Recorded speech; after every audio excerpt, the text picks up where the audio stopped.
Olá, muito boa tarde, Brasil. Boa tarde a todos vocês. Em nome do IFL, eu agradeço todo mundo que está aqui, todo mundo que está vendo a gente pela internet e todo mundo que tornou possível a realização desse fórum, todo mundo que está aqui palestrando e também os queridos patrocinadores, por quem a gente sempre tem muito amor no coração.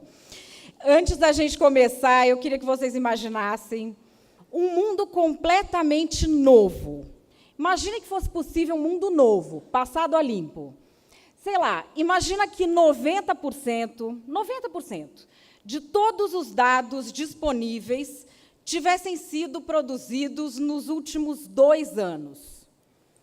E mais, que mais da metade disso, mais de 50%, fossem produzidos e consumidos na mão, assim, de dispositivos móveis, de celulares, de smartphones, liberdade total. A gente já vive nesse mundo hoje. Esse é o nosso mundo. Isso é o que revela uma pesquisa chamada Data Never Sleeps. Essa é a 5.0, que é da Domo, muitos de vocês conhecem essa pesquisa. A gente tem todos os anos no YouTube um número de uploads que equivale a toda a produção cinematográfica do século XX. A ciência anda galopando. A cada ano, o volume de mensagens trocadas entre as pessoas no mundo triplica. A gente vive uma revolução. Essa já é a era da disrupção.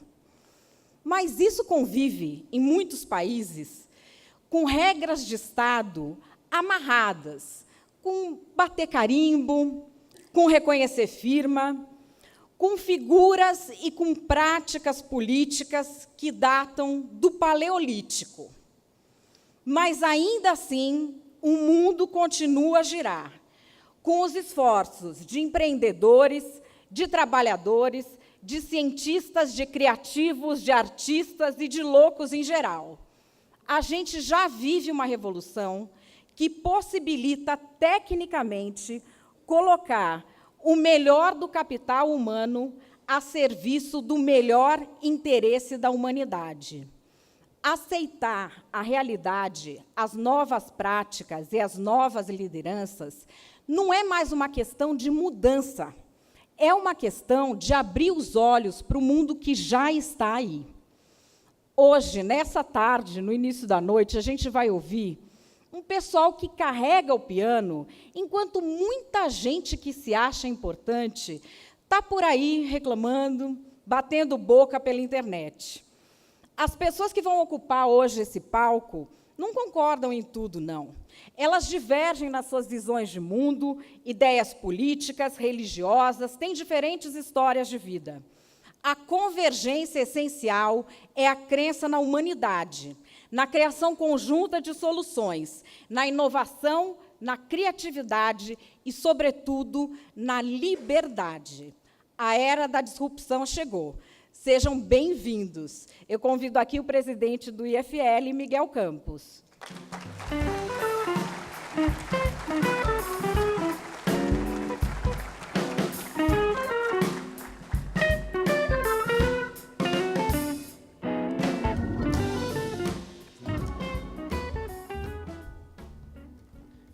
Boa tarde a todos. Primeiramente, é com grande honra e satisfação que dou como aberto o 4º Fórum Liberdade e Democracia de São Paulo, a Era da Disrupção. Antes de mais nada, gostaria de agradecer aos nossos patrocinadores, que tanto contribuíram para esse evento acontecer. São eles: Suzano Papel e Celulose, Porto Seguro, Instituto Mises Brasil, Friedrich Naumann, OR Blockchain Investments, Foxbit, Évora, Tag Plus, Gerdau, Global Web, Uber, Riachuelo, Init e Marketing Manager. Gostaria de agradecer também aos parceiros institucionais sempre presentes: Rede Liberdade, Instituto de Formação de Líderes de Belo Horizonte, Santa Catarina e Rio de Janeiro, Instituto Líderes do Amanhã, Instituto de Estudos Empresariais, FEComércio São Paulo, Brasil, Students for Liberty, Mackenzie e Brasil Lab.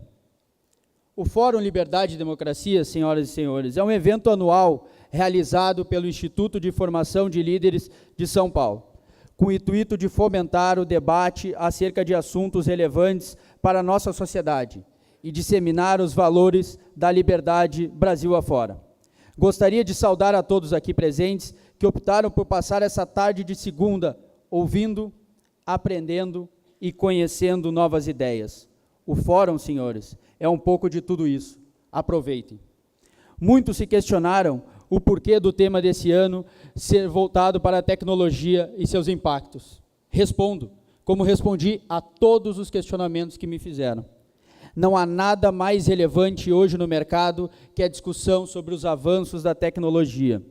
O debate sobre seus efeitos tem dominado as discussões na sociedade civil, na academia e nas empresas. Quem ainda não foi questionado, se perguntou nos últimos meses, sobre Bitcoin, sobre os novos bancos que estão surgindo, ou até mesmo sobre os diversos aplicativos de mobilidade urbana disponíveis.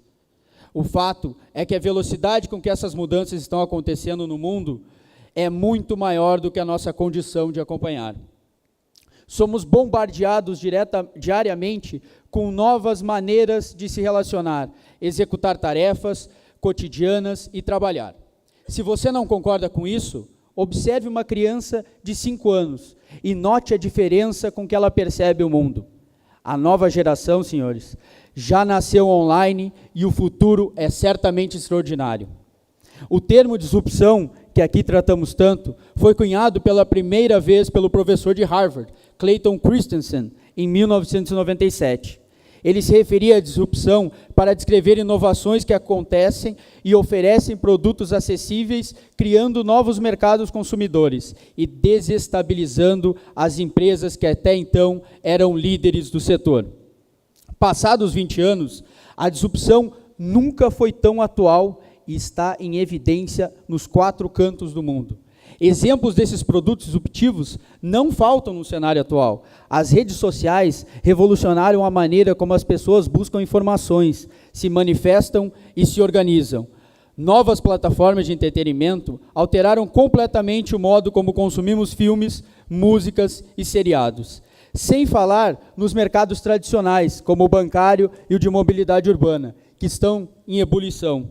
Novos modelos de negócio vieram para ficar, aumentando a concorrência e entregando produtos e serviços de melhor qualidade e que custo mais baixo aos consumidores. Essa onda de inovação tecnológica certamente trouxe outro ganho bastante representativo para a sociedade, o florescimento dos valores tão caros ao nosso instituto, os valores de liberdade. Após um século de incontáveis movimentos de cerceamento da liberdade, essa nova era parece retomar alguns valores importantes do final do século XVIII, como a limitação do poder governamental e a valorização das liberdades individuais, em seu sentido amplo. Hoje, a cada transação, a cada novo modelo de negócio, a cada nova tecnologia, percebemos o quanto o governo pode atrapalhar, gerar ineficiência ou simplesmente ser desnecessário. Muitas pessoas não entendem, mas não há nada mais liberal do que o efeito que a tecnologia traz para os mercados. Mais inovação, mais concorrência e menos intervenção do governo. E a mão reguladora do Estado, meus senhores, está cada vez mais presente, tentando de todas as formas regulamentar essa tecnologia. Por sorte, tem chegado atrasada, mas a pressão é grande. Exemplos são muitos. Banco Central abriu audiência pública para regulamentar as fintechs. Uber e os demais aplicativos estiveram na iminência de sofrer uma perda irreparável no Congresso, que, por sorte, não ocorreu. E quem perde com toda essa regulamentação? Resposta simples, é sempre vocês, consumidores, pagadores de impostos. Mas como mudarmos esse cenário de pressão e intervenção do Estado sobre as tecnologias? Senhoras e senhores aqui presentes, chego onde gostaria. A mudança, queira ou não queira, é através da política. A arte milenar de se organizar uma sociedade. A política, ela é superpoderosa, é capaz de suprimir ou permitir a liberdade, a atividade criativa, o direito à propriedade e à prosperidade. Através dela, um país se torna mais ou menos intervencionista. Se você está cético quanto a essa solução, pense e reflita. Quem nos levou aos últimos 14 anos de atraso, se não os desgovernos de Brasília, que chegaram lá através da política? Se continuarmos nos importando apenas com o nosso trabalho, com o nosso negócio, sem nos importarmos com política, estamos fadados a sermos um país pobre. Como diria o economista inglês Arnold Toynbee, o maior castigo para aqueles que não se interessam por política é que serão governados pelos que se interessam. Um associado do Instituto, alguns meses atrás, me relatava uma conversa com seu pai, em que seu pai dizia: filho, precisamos ser pragmáticos, temos que convergir ao centro. Mas pergunto a vocês, o que a geração anterior atingiu com esse pragmatismo político? Respondo: pouca coisa. Ou a violência nas ruas, a corrupção e a pobreza não respondem essa pergunta a vocês. É por isso, senhoras e senhores, que a palavra disrupção não se refere apenas à tecnologia. Precisamos que ela atinja os outros setores, principalmente a política. Precisamos de renovação, de novas ideias, precisamos de novos líderes. Nunca se viu uma carência tão grande de líderes que tenham coragem para fazer algo de novo nas suas empresas e na gestão pública, e que não se preocupem apenas com a próxima eleição. 2018 nos traz uma grande oportunidade, única. A classe política está enfraquecida e a população clama por mudança. Termino com uma frase da grande estadista Margaret Thatcher, que, acreditem, afirmou isso em meados da década de 80. Abre aspas. O Brasil é o país do futuro, mas para tanto é preciso decidir que o futuro é amanhã. Fecha aspas. A tecnologia, como será abordada hoje nos diversos painéis, está trazendo grandes conquistas à população brasileira e mundial. Mas a disrupção, como eu falei, não se limita só à tecnologia. Precisamos de disrupção em todos os setores, nos 4 cantos do país. Quem ganha com isso é nós, população, cidadãos brasileiros. Disrupção principalmente no governo e na política. Assim, senhoras e senhores, eu posso garantir, o futuro é promissor. Muito obrigado.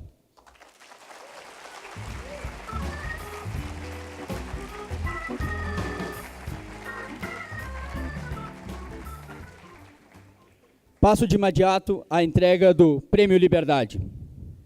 O Prêmio Liberdade é concedido anualmente a um líder exponencial que causa grande impacto na sociedade e inspira pessoas com os ideais de liberdade. Esse ano, o nosso homenageado é mais do que especial. Há muito, ele já era merecedor desse prêmio, mas deixamos para entregá-lo em um ano importante. Um ano em que o Instituto de Formação de Líderes está completando 10 anos. 10 anos de muita dedicação, impacto e formação de jovens lideranças. E o nosso homenageado tem uma participação importantíssima nisso tudo. Além de ser fonte de inspiração para os associados do FL e dos demais institutos que compõem a Rede Liberdade, ele é um exemplo a ser seguido pelos milhares de colaboradores do grupo que controla. Grupo esse que tem grande relevância no nosso país e que sempre cresceu em cima de princípios éticos e valores que tanto estimamos. Apesar disso tudo, ele é uma pessoa simples, um amigo para todas as horas e um conselheiro nos momentos de turbulência. Além de receber essa justa homenagem, essa data é mais do que especial para ele. É também o dia do seu aniversário. Sem mais delongas, é com muita honra e emoção que chamo o Conselho do FL e entrego o Prêmio Liberdade 2017 ao empresário Davi Pfeffer.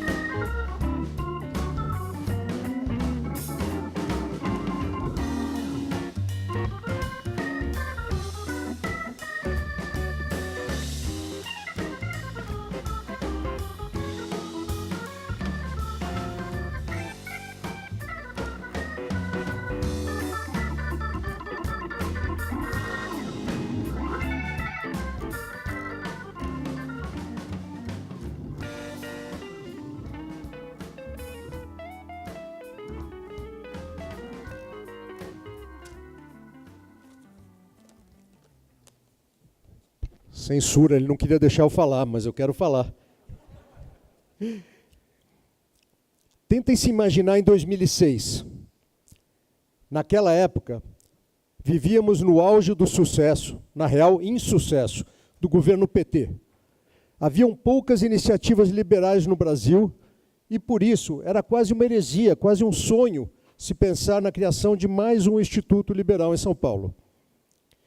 Eu venho de formação familiar, onde coragem e ousadia responsáveis são uma marca. Sempre acreditei, e hoje acredito ainda mais, que disrupção, seja digital, seja física, naquela época esse adjetivo ainda era muito pouco conhecido, né? Mas eu sempre acreditei que a disrupção é o nome do jogo. É a mola propulsora das sociedades e das empresas.